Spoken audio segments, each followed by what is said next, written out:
Hello and welcome back. Sean here, Mountains Garage, on what turned out to be a beautiful, sunny, 60-degree Sunday afternoon here in early March 2024. I was expecting this weekend, and I'll touch on why that didn't happen. I was expecting to work on my LS7 cylinder heads for my 440 dot block project. But things didn't work out, so I had parts for the 377, and this afternoon I just spent a few hours installing what the old diesel mechanics will call the overhead. They were setting up the overhead, well, the Valvetrain. That was my project that I just finished. It took a good solid 2 hours after much measuring and planning that I had already done prior to this. The only pieces that are not brand new in this engine are the block and the comp cams, roller cam and lifters that I bought used right back at the beginning of COVID, where you weren't even supposed to cross the state lines. I could see the state line, but I was technically okay outside at a liquor store, believe it or not. Anyway, I have faith in the slightly used comp cam and roller lifters because they're probably 10 years old. So it should be, apart from whatever madness is going on right now in the camshaft world, where you have to really watch what parts you're using. So armed with that knowledge and a collection of junk I've assembled over the last 3 or 4 years to build this engine, I have these comp cams as well. I think they're Pro Magnum roller rockers.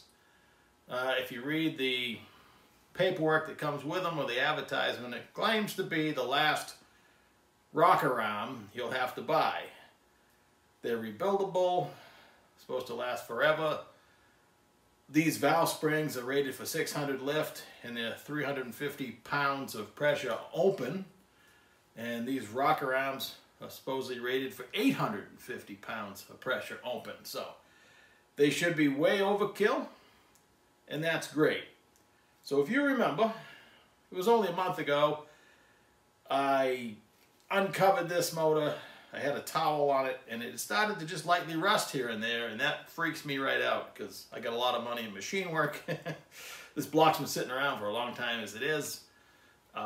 My brother and I have managed to keep it rust-free, and I didn't want to let the deck surface and everything else get rusty. So I popped my ATK 185cc cylinder heads, fully assembled heads with a 600 lift valve spring. Perfect, I think, for this 377. Yes, I could run a bigger head, but this is a street engine, hot street engine, and port velocity, lots of reasons why. Biggest reason is I have the heads, they're fully assembled, they have the correct valve spring. A lot of the small block Chevy cylinder heads you buy come with a wimpy valve spring, and you don't have enough room for a decent camshaft. This camshaft is 560-ish lift, 294, 300 duration with a 1.5 rocker arm.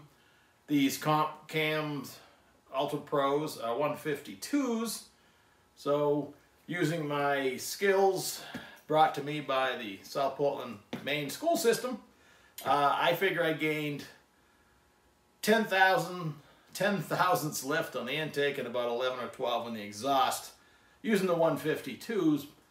So that still gives me plenty of room with a 600 lift rated valve spring. So I had compatible parts.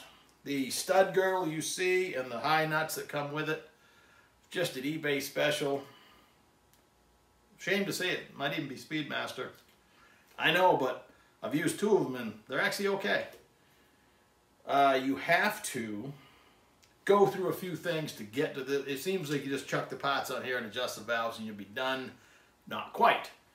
Because the cylinder heads were fully assembled, ATK on their assembly line or whatever, they go ahead, because the rocker arm studs go into the intake port, they go ahead and put Teflon sealer, liquid Teflon, like this, on the threads of the studs, and they wind them right in. However, the guide plate is slotted, and you need to be loosen up, take cylinder by cylinder. You got to loosen up the studs, and you need to adjust the guide plate so the tip of the roller rocker is centered on the valve stem. And you have to do that for every cylinder. Now, if this was an assembly line engine, I guarantee you they would just tighten the studs back up. That's not going to fly with me. That was hardened Teflon sealer. I broke it loose. A couple things happened. One, any Teflon fell down into the intake port. And two, the sealer is now disturbed. So me being me, I developed a little system. I broke both studs loose, got the rocker rounds for that cylinder, adjusted them, slowly took one off and tightened one stud, checked it again with both rockers on there, and then take out the loose stud, the one that's still loose, clean the threads, put new sealer on it, tighten it up, and then do the same for the other one, and then vacuum out the port. If I was thinking, when I had these cylinder heads on the bench, I would have just taken the studs and guide plates right off. Then I could just assemble them on the head. That was a mistake on my part, but it's no different if you were doing this on the vehicle and you had to make adjustments. You'd be kind of in trouble then because the intake manifold would be on it. So fortunately, it's only Teflon. You probably burn it right out of there. And I'm just being an old hand worrying about everything, but if you're an engine assembler, like I am an assembler, you got to worry about stuff like that. I don't want to introduce foreign particles where they don't belong, so I went cylinder by cylinder and did that. The other thing you need to do if you're installing a stud girdle is you may have trouble if you wait, adjust all your valves, tighten up each poly nut. I don't know why they call them poly nuts. There's no poly in them, but tighten up the high nuts. You're going to find that there's some movement, and getting the stud girdle on is going to be difficult. What I do is I go cylinder by cylinder, like I said, assembling. I fix the rocker studs. I put the rockers on. I have the camshaft positioned so the cylinder is on compression. So you're on the base circle. I'm not adjusting at this point, but to assemble each cylinder, I want to be on the base circle of the cam on both lifters, and that happens on compression. So I put each one on compression. I can put the high nut down so I can feel I'm at zero lash where you can't turn the push rod, and I back it off a little bit, assemble the stud girdle. I do this for each cylinder, go cylinder by cylinder, put the rockers on, loosely assemble the stud girdle, don't tighten up the nuts, but everything is in place, kind of holding everything straight. Then I go around cylinder by cylinder, and I've gone over this before. The best method, there's other methods out there, yes. But every race engine guy, if you're in the pits at wherever they're at, I guarantee you they're adjusting the valves by when the exhaust valve starts to open, you adjust the intake for one cylinder. Just take cylinder at a time.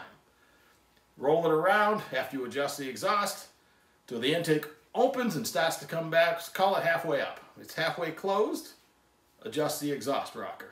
That cylinder's done. Move on. This whole process, that's the fastest part of this process, is adjusting the valves. And then with a stud girdle, when you're done, you tighten up the 4 bolts. What I liked about this is you can put the stud girdles kind of holding the nut anyway. With the intake off, I can reach the push rod, which is nice. A lot of engines you can't. LS, for example, makes it a little difficult. You can do it, but it's tighter. And I could get this right at where, the push rod stops turning. You could back it off. It'll spin, turn it forward. You're exactly at 0 preload. You're not preloading the lifter. It's just what I call 0. And then you have to do a little math. Now this engine has 3/8 24 rocker studs. And if you go out on the old interwebs, you can see that a 3/8 24 nut in one turn travels 42 thousandths of an inch. That's just knowledge that's out there and things you need to know, because these particular lifters are not short travel. The plunger has 150 thousandths total movement. That's quite a bit. That's pretty average. But I only want to compress it 25 to 30 thousandths. So I went a half a turn, which after I calculated all this, I went online, and that's what Comp Cams says to do. Well, they're kind of conflicting. They tell you to preload it 75 or 80 thousandths. I'm not going that much. And elsewhere, it just said half a turn. Without getting into specifics, if it had a 7/16 stud, you'd have to look that up and do the math. So it's hard to go wrong with any Chevy adjustable Valvetrain at a quarter to a half a turn. Stock stuff, I mean, they used to go a turn, whatever. These aluminum heads are going to expand. Ultimately, I am almost back up to zero. When everything's hot and expanded, I still have a little bit of preload, but not much. That is where everything's the happiest, come to find out. Or so say the experts. So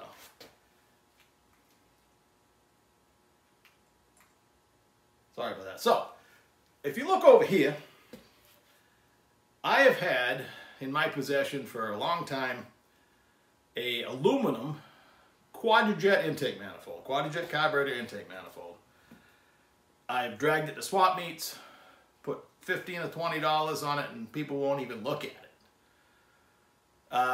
I see them on eBay for $100, but there's a bunch of them on there. Nobody's buying them. They're like early 80s Camaro, Firebird, Corvette, you know, smog motor, EGR port on it. You know, it's not a bad looking intake. Better now that I cut it right off. I put it in the chop saw, actually the bandsaw, and I cut it right off because I wanted a support for my oil pump drive. When I preload it, see, two things have accomplished. One, it's holding this nicely, so I can put my drill on, put my oil in, and I want to watch my lifters oiling. I want to make sure I got oil coming out of all my rockers. With the intake manifold on there, you can't. And without the intake, or at least this portion of it, this thing's all floppy, causing undue stress on everything, including me. So I sacrificed an intake that nobody wanted. It was a fun little project, only took 10 minutes. Sawed it right off. I've never seen one before. I wish I've had it a long time ago. So now I have outside break-in oil. I guess I'm going to put a little bit in. My buddy who works at the Chevy dealer gave me a bottle of the Chevrolet or GM EOS engine oil assembly lubricant. EOS stands for, yeah, okay. If you know, tell me. I haven't done the math on that, or haven't done the research to tell you what it is. But anyway, it's anything you could put in here to a point to help with the lubrication on initial startup and break-in is certainly going to help. I put assembly lube on each end of the rocker, excuse me, each end of the push rod, both sides of the rocker. Now that it's assembled, I'm going to drizzle oil all over the fulcrum and the roller tips and everything.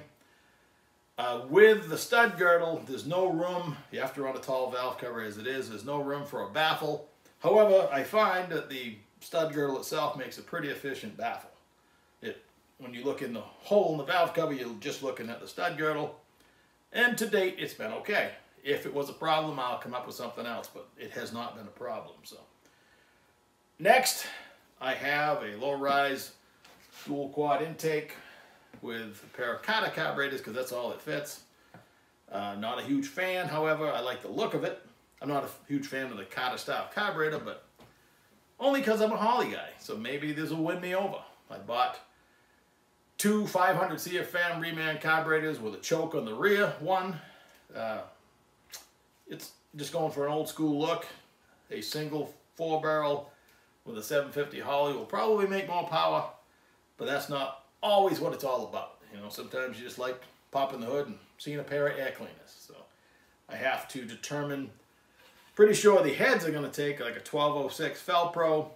That's a concern. You want to make sure your port I chose these heads again because I'm pretty sure they're going to fit this old school intake manifold. When this manifold was made, there were no high ports or big ports.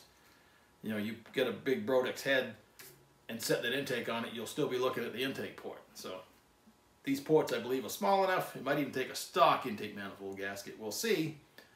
And we'll glue the intake on there, but after I do all my oiling fun, and that'll be probably tomorrow. So I believe I've out-talked my button, and I'm going to go in the house. It's getting dark. I hope you're enjoying your weekend, what's left of it, and I'll talk to you soon.